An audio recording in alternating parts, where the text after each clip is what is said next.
From 1970 to 1995, the Cowboys played in 14 of the 26 NFC championships. Then over the next 29 seasons, the Cowboys played in 0. This makes them the only team in the NFC to not make it to that game once in that time. To answer this video's title, the reason is Jerry Jones.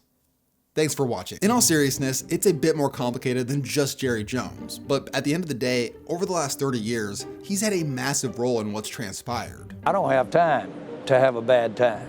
It isn't on my schedule. Of the 32 franchises in the NFL, the Cowboys are the only one that has their owner also acting as the general manager. This creates an obvious problem because when the roster stinks, this GM ain't getting fired. I've been here when it was glory hole days, and I've been here when it wasn't. And so having said that, I want me some glory hole. But here's the weird thing. The Cowboys have been one of the most successful franchises in recent memory in terms of regular season wins, ranking 11th in the NFL since 2000. Yet despite this, they've only won 4 measly wildcard games in that span. How is that possible? I came from there, we love y'all, ain't nobody else, man. In this video, we will take an overarching look at what's happened to this team over the last 30 years, and what's made them about as reliable as socks with holes in them. Now, let's be honest, there might not be a more important piece of clothing during a workout than your socks. You could have the best shoes in the world, but if your socks suck, well, then it's like fumbling the snap on a chip shot field goal. When you're working out, what you're wearing shouldn't distract you, which is where today's video sponsor, Bombas, comes in clutch. What really matters to me when it comes to socks is versatility. I have these embarrassingly soft feet that get torn up so easily, so I need something that is supportive while also being comfortable, lightweight, breathable, and is useful for any type of exercise. And what's awesome about Bombas Sport is these things are so light they feel like nothing, but they deliver everything you need during training. And they have something to go with any sport, any activity that you could imagine doing. Although I love the variety of these mid-high colorful socks, honestly my favorite has to be the simple yet slick black socks. They're just so lightweight and breathable, and these are just the best for workouts. These socks are designed for people who show up, push through, and sweat with intention. These socks match your focus and consistency every step of the way. Bombas is just a really cool brand in general. With every one purchase, one is donated. And so far, they've had over 150 million items donated. Feel good and do good with Bombas, knowing your purchase is doing some real good. And with international shipping that includes the US and over 200 different countries, new customers get 20% off their first purchase. Just go to bombas.com/KTO and use code KTO at checkout. To start things off, let me give the fastest explanation of the Cowboys from 1960 to 1995 that I can. The Cowboys were an expansion team in 1960 that eventually saw sustained success with head coach Tom Landry. They had this 18-year stretch where they won more Super Bowls than years missing the playoffs. But by the late 80s, things had fallen apart and owner Bum Bright sold the team to Jerry Jones in 1989. Jones fired Landry and brought in Jimmy Johnson, who revived the team. Johnson, who ended up being an amazing coach, orchestrated the famous Herschel Walker trade in 1989, sending the running back to Minnesota for their entire draft. This helped Dallas build the best roster in the NFL, led by the triplets, Aikman, Smith, and Irvin. A few years later, the Cowboys went on to win back-to-back Super Bowls. But the power struggle between Jones and Johnson led to Johnson's shocking departure from the team. Jones, who famously said that he could have won with 500 different coaches, brought in Barry Switzer, who had much less of a spine than Johnson. But luckily, the roster was so good, they managed to win it all again in 1995, marking 3 titles in 4 years. Okay, now with that out of the way, we will be more meticulous with each passing year. 1996 got off to a rough start. In March, police arrested Michael Irvin in a hotel room for cocaine possession with 2 self-employed models. He ended up not being charged for the incident, but was suspended for 5 games. In general, the 90s Cowboys were insane off the field. They were constantly in the news, there was always controversies, and there's a really good video about it done last year by Brandon Perna. He goes a lot more into depth on the off-field madness of those times, and I'm not gonna go into that much depth, but I will mention a few more points. Barry Switzer resigned after 1997, a season in which he was arrested for bringing a loaded gun to the airport, and the team finished 6-10 off 5 straight losses. At a crossroads, Jerry hired Chan Gailey. Gailey had a much less impressive pedigree than the previous 2 coaches. Chan Gailey is here to coach do the kinds of things we need to do from a head coaching perspective. His last head coaching gig was at Samford, not to be confused with Stanford. And most recently, he had been the OC for the Steelers. And once he was on the Cowboys, famously, he didn't want to draft Randy Moss. In his 2 seasons as the head coach, they were sort of like the modern day Steelers. They did just enough to get into the playoffs, and then they lost in the first round. The most famous incident during this time was when Michael Irvin slashed teammate Everett McIver across the neck with scissors in the team locker room. Ironically, Irvin's career would end the following year due to a neck injury. Considering how good the Cowboys had been in the 90s, what they had done under Chan Gailey was just not enough for Jerry Jones. So, he fired him after 2 seasons. And this would be a decision that he would later say that he regretted, because of who they had next. Jerry decided to hire Dave Campo. Campo had been the team's defensive coordinator and had never been a head coach at any level. As you can see, the quality of who Jerry Jones was able to pull had taken a noticeable dip. I want to get back to the championship attitude that we had in 92, 93, 94, 95. In a desperate attempt to find Michael Irvin's replacement, Jones sent 2 first-rounders to Seattle for Joey Galloway, then proceeded to give him a massive contract that eventually led to Deion Sanders' departure. Galloway's years in Dallas were hugely disappointing. Under Campo, this team saw 3 brutal seasons. It saw Aikman retire, it saw Emmitt Smith's last season in Dallas, and overall, this team was just living off of nostalgia by that point. The pieces that once made this franchise great were either retiring or way past their primes. Campo is viewed by the fans as the worst head coaching hire in the team's history, and it was clear that Jerry Jones was struggling to figure things out after what they had done in the 90s. This was a period of uncertainty across the board. At quarterback, it was a bumpy transition away from Aikman, with Quincy Carter and Chad Hutchinson taking snaps under center. EA Sports, it's in the game. They had a different top receiver in each of those years. The Cowboys were in search of a new identity. Someone needed to take them into their next era. I think what Jerry understands is that if I had a whole bunch of talent, that I can put any coach in there. But when I don't have a whole bunch of talent, I better get me a coach with a whole bunch of talent. Obviously, there will be changes here. There isn't any doubt about that. Bill Parcells was a well-established, past his prime hard ass who had been out of coaching since 1999. He had a remarkably successful coaching career to that point, and Jerry Jones had brought him in to establish an old-school toughness and identity the team needed. You better think about that, because you can't play if you don't do what I tell you.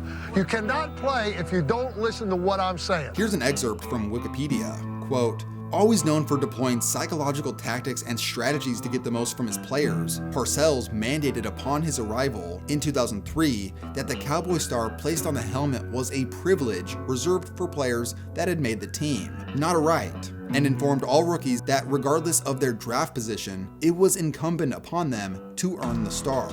Since then, it's been a regular practice for new Cowboys to earn their star. Immediately, the Cowboys saw improvement under Parcells. They went from 5-11 to 10-6 in his first season, and they made the playoffs. More play action by Carter, standing and looking deep down the left side for Glenn at the 15-yard line and down inside the 10. They possessed a much better defense, which ended up being one of the best in the NFL that season. However, things quickly faded. They didn't make the playoffs the next 2 seasons, and they just didn't have the same level of defense that they had. Plus, they were struggling to build any continuity on offense. The main issue was Parcells had a different main starting quarterback in each of his 4 seasons as the Cowboys head coach. Quincy Carter was a young quarterback who showed promise at times, but he failed multiple drug tests that led to his sudden departure in 2004. Vinny Testaverde was a 41-year-old journeyman on his last legs. Drew Bledsoe was also in the twilight of his career and had the most success of these 3, but his play began to fade in his second year with the Cowboys. Midway through the 2006 season, Parcells decided to make a change at quarterback, and he went with the pretty unknown and undrafted quarterback Tony Romo. Romo had been with the team for 2.5 years to that point and had gained favor from the staff. 4th and 9. They just ran off the linebacker. Fires over the middle, right at the goal line. He's not there. He's got to get up and spike it. Right at the goal line. Whoa, he's in! And Tony Romo to the end zone. You can see how happy this moment made Bill Parcells. That preseason earned Romo a roster spot in 2004. Now, in 2006, it was his turn to show off his game in the regular season, and he made it clear he belonged. And by the way, Tony Romo is coming in now at quarterback. And Romo back to throw his first NFL pass. Deep, down the left side for Sam Hurd. Fade, caught it, leaping in the air at the 5-yard line and down at the 4. Okay, here's second and goal. And a busted play, and Romo throws it out to Owens, and it's caught on the left side of the end zone for a touchdown. In 10 regular season games, he went on to surprise the entire NFL, leading the league in yards per pass attempt, put up one of the highest quarterback ratings in the NFL, and earned Pro Bowl honors. Also in 2006, you saw Jerry Jones do what he had done throughout his career. He had gone from Michael Irvin to Joey Galloway to Keyshawn Johnson, and now he had Terrell Owens. During Owens' time in Dallas, Parcells only referred to him as, quote, the player. Owens had made a great connection on the field with Romo that season, and he would later come to defend his quarterback in a 2008 press conference. It's my team. It's my quarterback. The season was good enough to get this team back to the playoffs, and there was a lot of promise as they were about to win that game versus Seattle. But then, this happened. 15-yard field goal attempt. Oh, it is fumbled by Romo, and then Romo's going to run to the end zone, and he's going to get tackled by Jordan Babineau. To see a field goal attempt that goes in 99% of the time have the improbable happen was shocking to all those who witnessed it. For younger football fans, you may not remember a time when holders were quarterbacks. It was typical in those days for a team's backup quarterback to be the team's placeholder. What made this situation unique was that since Tony Romo took over mid-season, Dallas didn't change their protocol, which made him the only starter in the NFL by that point, still holding for the kicker. This moment led to rule changes. The following season, the NFL introduced K-balls. These were footballs only used for kicking. Basically, they made the whole procedure easier from snap to hold the kick, and kicking accuracy hit all-time highs in 2007. Also, not too long after that, teams began to realize that since a kicker and punter spend so much time together at practice, why not just make the punter hold? By the early 2010s, everyone in the NFL was doing this. To go back to the infamous snap that was botched, what's so crazy is he nearly scrambled into the end zone. It would have happened if it weren't for an incredible play by the defender. Despite the successes Romo would experience throughout his career, he would never live this moment down. Also, after 4 seasons, Bill Parcells decided to retire once again. Jerry replaced him with Chargers defensive coordinator Wade Phillips. Although Phillips wasn't the hard ass that Parcells was, he had a proven pedigree in the NFL, being a head coach multiple times, and he was a schematic genius on the defensive side of the ball. Under Phillips, the defense saw immediate improvement. They became one of the best in the NFL, and the offense was absolutely rolling. The 2007 season was the Cowboys' most dominant season since their last Super Bowl run. The offense was unstoppable behind their trio of Romo, Owens, and Witten, as well as their young running back Marion Barber. The Cowboys finished 13-3, locked down the number 1 seed, and were the favorites to make it to the Super Bowl from the NFC. In the divisional round, they faced off against their division rival, the New York Giants. The Cowboys came in as heavy favorites to win this game. You're a Cowboys weasel. The and world Giants. Let's begin with you, Howie. Frank is taking the Cowboys. Who are you going with? Yeah, I'm going with the Cowboys. I'm still laughing at Frank's piece. That's funny. Dallas. Dallas. All right. Jimmy? They copied off of me. I'm taking Dallas. But instead of a dominant win, they found themselves in a dogfight. New York found a way to take the lead early in the 4th, and the Cowboys got multiple opportunities to answer, but with bad intentional groundings to just barely missing on passes like these, the Cowboys fell short in the end of what was considered a shocking defeat, and the Giants went on to win the Super Bowl a few weeks later. Entering 2008, despite that devastating playoff loss, the Cowboys were seen as the favorites out of the NFC, and they had the 2nd best overall Super Bowl odds. They were also featured on Hard Knocks, which only added to the hype. But despite a 4-1 start, this team faltered late and found themselves in a win and you're in scenario versus the Philadelphia Eagles. And they got worked. They were blown out in embarrassing fashion. Surprisingly, the Cowboys released Owens after the 2008 season, after his performance had taken a dip. The team bounced back in 2009, finishing 11-5 with surprise breakout receiver Miles Austin. This season included dealing a revenge blowout of their own in the regular season finale versus Philly. Then they blew them out again in the wild card, but then they got destroyed by the Vikings in the divisional round. The divisional round was proving to be a problem for this team by that point. The positive takeaway here was that the Cowboys finally won a playoff game again. But like I said, they were building a reputation for brutal losses in the divisional round and at the end of seasons in general. 2010 was where the Wade Phillips era came crashing to a halt. With an aging roster, they got off to a 1-5 start. And then Tony Romo broke his collarbone. After 2 more losses, Wade Phillips was fired. Under interim head coach Jason Garrett, the turnaround in the final half of the season was substantial. Due to this late season performance, Jerry Jones decided to hire Jason Garrett as the full-time coach in 2011. Garrett was the team's former backup quarterback throughout their dynasty and had been the offensive coordinator during that spectacular 2007 season. For the next 3 years, the Cowboys were in NFL purgatory, finishing 8-8 in each of those seasons. They had the right skill pieces to build around, like Dez Bryant becoming one of the best young receivers in the NFL, but they just couldn't quite get over the hump. The defense was a liability and holding this team back. By the end of 2013, the Cowboys had missed the playoffs 4 years in a row. However, finally in 2014, things changed. Romo, end zone, caught, Terrence Williams, touchdown Cowboys! The defense was finally middle of the pack, which was enough to help support their top 5 offense behind the best O-line in the NFL.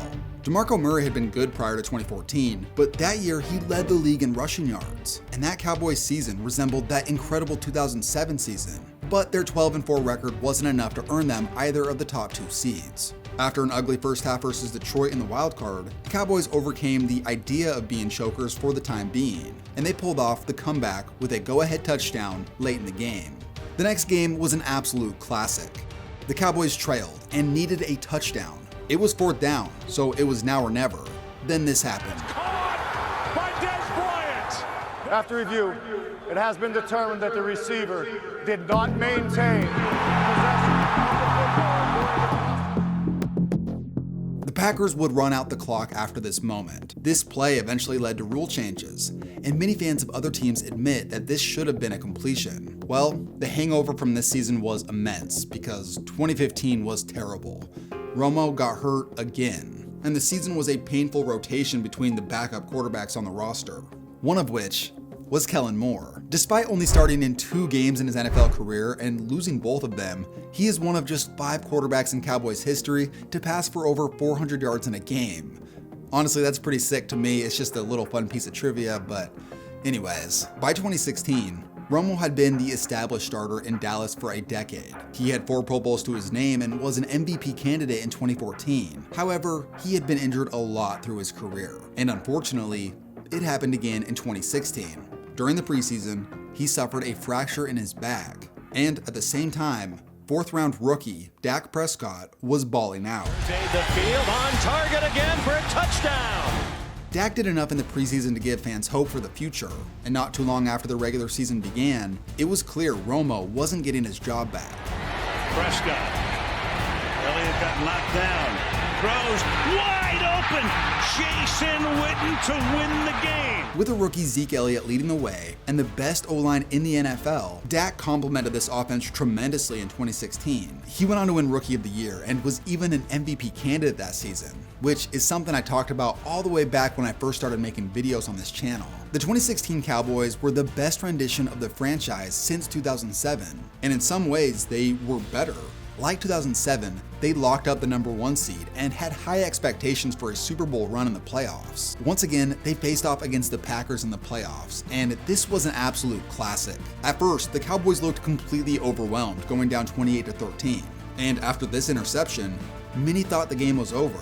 But Dallas stormed back, tied it up, and these teams went back and forth. It looked like the game was going to go to overtime. But then A-Rod made one of the greatest throws I've ever seen. Then Mason Crosby broke the hearts of Cowboys fans as time expired. This one was less of a Cowboys choke job and more of just a Hall of Fame level moment by Aaron Rodgers. This was a stunning and painful defeat, but it seemed like the team at least had a young nucleus of talent that gave them hope for a bright future. However, the rest of the Jason Garrett era was pretty underwhelming. They missed the playoffs the following season. Then the next year, they did win in the wildcard round, but they lost again in the divisional round. Then they would miss the playoffs again in 2019, which was the final straw for Jason Garrett. Despite coaching the team for 10 years, he didn't exactly have the love of the fan base due to his mediocre clock management, lack of a fiery attitude, and the constant annoying clapping. 2019 was such a weird year because they outscored their opponents by over 100 points, yet they didn't make the playoffs. It probably was due to bad coaching. Well, their next hire certainly got more consistency out of the Cowboys. Mike McCarthy was a Super Bowl winning head coach. He was never given as much credit as the typical championship coach because he had Aaron Rodgers. Overall, he was not seen as a great hire or a bad hire, somewhere in the middle. 2020 was the first season in the McCarthy era, and it was pretty rough. But they bounced back in 2021 with the #1 offense in the NFL. They went on to win 12 games, and they made the playoffs. Similar to that Green Bay playoff game in 2016, the Cowboys were getting worked for most of the game, but they came barreling back and brought themselves within 6 late. And infamously, Dak had that draw play that just took too much time, ending the game in stunning fashion. In 2022, they were once again a 12-win team, and they managed to win in the wildcard round. And again, they played the Niners in the playoffs. This time around, the Cowboys just couldn't muster up enough offense, and it cost them in the end. Once again, in 2023, they won 12 games again. The one thing you could say about the McCarthy era was that they were damn consistent in the regular season, and Dak had his best season of his career, going on to earn second-team All-Pro honors and runner-up for MVP. In the wildcard round, the Cowboys were massive favorites against the Green Bay Packers, who no longer had Aaron Rodgers, and they were kind of an underdog team to make it into the playoffs in the first place. However, the Cowboys got rocked. This one was an absolute shocker. Love zips it in there. It's caught for the touchdown, Romeo Doubs. The thing with the Cowboys is they seem to do this every year. They have this awesome team on paper, and then they really do prove it in the regular season. And enough people convince themselves that this is the year they're finally arrived. Then history happens again, and those who have been preaching the message of same old Cowboys are again proven correct. Recency bias makes you forget what history's telling you, that this is the same old Cowboys. 2024 was a year where it all fell apart. Dak got injured again, and in his absence, the team finished 7-10, and Mike McCarthy wouldn't return in 2025. His Cowboys tenure began with Dak sustaining a season-ending injury and ended with another. And this brings us to today. The Cowboys enter the 2025 season with Brian Schottenheimer as their head coach. As a first-time head coach, he's considered by many to be a disappointing hire, considering the pool of potential guys they could have had. Well, where are Jerry's priorities right now? It's like, does he just want to save some money here with Brian Schottenheimer? Did he get into a situation that he never thought he'd be in and then didn't know who to talk to? They have really fallen to me, John, and I don't take any pleasure in saying this. They've become a little like Cleveland. They're a little like the Jets. They're not as chaotic, but they're really a second-tier franchise. Whether it's Jerry Jones having too much control, or paying B quarterbacks A+ quarterback money, or the players simply just choking when it matters most, there really isn't another team like the Cowboys. The late former player Uche Nwaneri, rest in peace, gave an interesting perspective on Reddit from his brief time with the Cowboys. The whole thing is worth reading, and I'll link below. For this video, I will pick out a few quotes that stand out to me. Quote, "In my short time playing in Dallas, I learned a lot about the circus environment that is the world of the Dallas Cowboys. The Dallas Cowboys fail because they have an owner who has interjected himself in the daily operations of a professional sports franchise. When I first walked into the Cowboys facility as a free agent signing after leaving Jacksonville, I was filled with excitement. Yet that would soon turn to annoyance, as I was constantly reminded of the privilege it was to play for the Dallas Cowboys. Posters and signage plastered all around the facility pushed a message of prestige and inflated arrogance. And as a player who came from a small market team in the Jaguars, I could sense that arrogance a mile away. It was as if we were in some alternate universe in which the Cowboys were defending Super Bowl champs. It was quite mind-boggling to me that the staff, headed by Garrett, was promoting a false culture around a mystique that had long since faded in the mind of those who had lived outside the cultural bubble of the silver and blue. In the end, for better and for worse, Jerry Jones is responsible for the constant failings of the Dallas Cowboys. The locker room in Dallas buckles under the immense pressure and hype created by long past success. Until he steps back and lets go of the power he has embellished himself in, nothing will change. Second and 2 here, though. Here's Prescott over the middle. It's going to be picked off, and no one in front of him.